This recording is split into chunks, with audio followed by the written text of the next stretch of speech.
Assalamu alaikum warahmatullahi wabarakatuh. My name is J. Fatima. I am studying in 5th standard. A'udhu billahi minash shaitanir rajim. Bismillahir rahmanir rahim. கேள்விகள் பல, பதில் ஒன்றுதான். இறைவனின் திருப்பெயரால். ஆசைக்கு அளவே இல்லை என்பார்கள். நன்றாக படிக்க வேண்டும், நல்ல நிறுவனத்தில் வேலை பார்க்க வேண்டும், கை நிறைய சம்பளம் வாங்க வேண்டும், பேரழகு வாய்ந்த பெண்ணை மணமுடிக்க வேண்டும், அரண்மனை மாதிரி வீடு கட்ட வேண்டும், அழகழகாய் பிள்ளைகளை பெற்றுக்கொள்ள வேண்டும், நிம்மதியாக வாழ வேண்டும். நீளும் ஆசைகளுக்கு நீலவானமே இல்லை. ஆனால் எல்லாம் ஒரு நொடியில், ஒரே ஒரு நொடியில் தூள் தூளாகி விடுகிறது. திடீரென மரணம் வந்து அணைத்து கொள்கிறது. மனிதன் தனது அளவிலா ஆசைகளை அடைய ஏதேனும் வழி உண்டா? சரி, ஏதோ ஒரு வகையில் மனிதன் வாழ்க்கையில் செட்டில் ஆகிவிடுகிறான் என்றே வைத்துக்கொள்வோம். மனைவி, மக்கள், நண்பர்கள், உறவினர்கள் என்று எல்லாருடனும் சேர்ந்து இன்புறுகிறான். இந்த உறவுகளை ஒரு நொடி கூட அவன் பிரிந்திருக்க தயாராய் இல்லை. ஐயகோ என்னவென்று சொல்வது. மரணம் வந்து அவனை எல்லா உறவுகளிலிருந்தும் வெட்டி பிரித்து இழுத்து சென்று விடுகிறது. மீண்டும் அவன் தன் உறவுகளை காணவோ அவர்களுடன் மகிழ்ந்து இணைந்து இருக்கவோ ஏதேனும் வாய்ப்பு உண்டா? ஓர் அறிவியல் மேதை தன் அரிய கண்டுபிடிப்புகள் மூலம் மனித குலத்துக்கு நன்மை செய்கிறார். பல நூற்றாண்டுகள் தொடரும் அந்த நற்பணிக்கான வெகுமதியை பெறுவதற்கு முன்னரே அவரும் மரண தொட்டிலில் உறங்க சென்று விடுகிறார். அவருடைய நற்செயலுக்கான முழுமையான நற்கூலியை அவர் பெற்றுக்கொள்ள ஏதேனும் ஒரு வழி உண்டா? அதே போன்று சில தீமைகளின் விளைவுகளும் பல நூற்றாண்டு காலமாய் தொடர்கின்றன. பல நூற்றாண்டுகள் அந்த ஆயுதங்களின் பாதிப்புகள் தொடர்கின்றன. லட்சக்கணக்கான உயிர்கள் அழிக்கப்படுகின்றன. இவருடைய தீய செயலுக்குரிய தண்டனையை அனுபவிக்க ஏதேனும் வழி உண்டா? இறைவன் நீதிமிக்கவன். அவன் யாருக்கும் அநீதி இழைப்பதில்லை என்று சொல்கிறோம். ஆனால் மனிதர்களில் சிலர் ஊனமுற்றவர்களாய் இருக்கின்றனர். சிலர் அறிவில் குறைபாடு உள்ளவர்களாய் உள்ளனர். அவர்கள் விஷயத்தில் இறைவன் செய்தது அநீதி என்று தோன்றுகிறதல்லவா? அவர்களுக்கு ஒரு முழு மனிதன் ஆவதற்கு ஏதேனும் வழி உண்டா? அவர்களின் குறையற்ற வாழ்வுக்கு ஏதேனும் வழி உண்டா? வாழ்வது சில நாள், அதற்குள் அனுபவிக்க வேண்டியதை அனுபவித்துக் கொள்வோம் என்று பலர் வாழ்கிறார்கள். வாழ்வது சில நாள், அதனை வீணாக்க வேண்டாம். இறையச்சத்தால் பாவ செயல்களை விட்டு விலகி நல்ல முறையில் வாழ்கிறார்கள். இவர்கள் இருவரும் சமமா? படைத்தவன் ஒருவனே, அவனை மட்டுமே வழிபட வேண்டும் என்று கூறியவர்களும் இறந்து விடுகிறார்கள். பல கடவுள்களை வழிபட வேண்டும் என்று கூறியவர்களும் இறந்து விடுகிறார்கள். கடவுளே இல்லை, மனிதன் தானாகவே உருவாகிவிட்டான் என்று கூறியவர்களும் இறந்து விடுகிறார்கள்.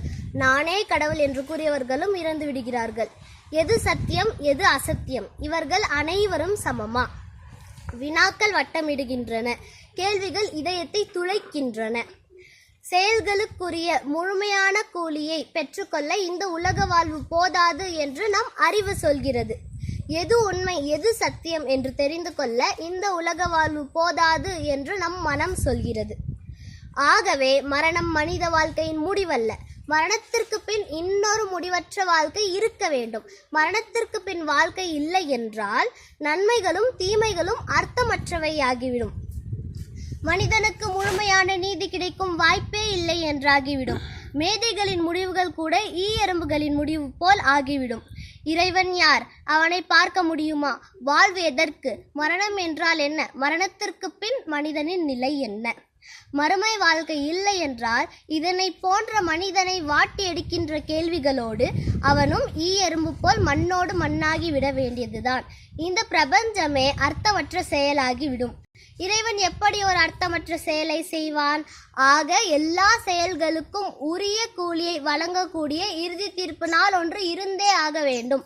மரணத்திற்கு பின் இன்னொரு முடிவற்ற வாழ்க்கை இருந்தே ஆக வேண்டும்.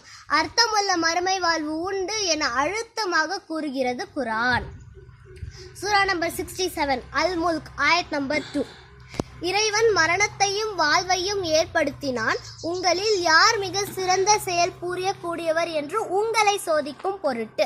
சூரா நம்பர் 21 அல் அன்பியா ஆயத் நம்பர் 35.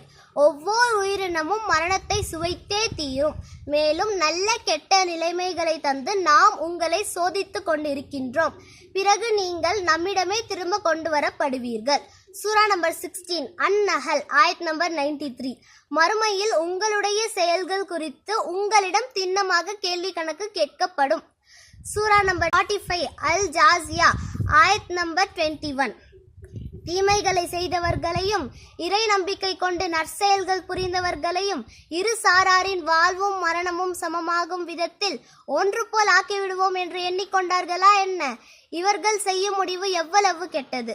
இதுபோல் மரணத்திற்கு பின் உயிர் தெழுதல், மறுமையில் ஒவ்வொருவரும் தனித்தனியாக விசாரிக்கப்படுதல், நல்லவர்களுக்கு நிறைவான நற்கூலியும் தீயவர்களுக்கு முழுமையான தண்டனையையும் வழங்கப்படுதல் ஆகியன குறித்த தகவல்களை திருக்குர்ஆன் மிக தெளிவாக விவரிக்கின்றது.